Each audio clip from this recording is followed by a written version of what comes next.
कश्मीर में Guddu thermal power house की इंतजामिया वणकारी मुहिम की शुरुआत कई। गुड्डू थर्मल पावर हाउस के chief executive officer Hammad Aamir Qureshi, chief HR and admin officer Ejaz Hussain ऐं ॿियनि ॿूटो पोखे वणकारी मुहिम जो इफ्तिताह कयो। हमाद आमिर कुरैशी चयो त दुनिया सतह ते इन ॻाल्हि खे मञियो वञे थो त गिदलाण आहिस्ता आहिस्ता दुनिया खे पंहिंजी लपेट में आणे छॾियो आहे। हुन चयो त इंसानी बका ख़तरे में आहे। गिदलाण खां बचण लाइ वण पोखणु घुर्जनि, छाकाणि त वण ज़हरीली गैस खे जज़ब करे साफ़ माहौल फराहम कनि था। आज दुनिया भर में इस बात का इतराफ़ किया जा रहा है कि तेज़ रफ्तार तरक्की के साथ आलूगी का जो जहर आहिस्ता आहिस्ता कुराए अर्ज़ को अपनी लपेट में रह रहा है, इससे इंसानी बका को सबसे बड़ा ख़तरा है।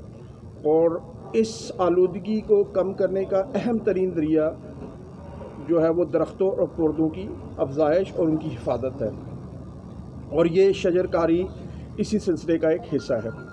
हमाद आमिर कुरैशी चयो त वक़्त जी ज़रूरत आहे त ॿूटा पोखे ज़मीन खे ज़रख़ेज़ बणायो वञे। विज़िट कयो अवामी आवाज़ मीडिया ग्रुप की वेबसाइट awamiawaz.pk।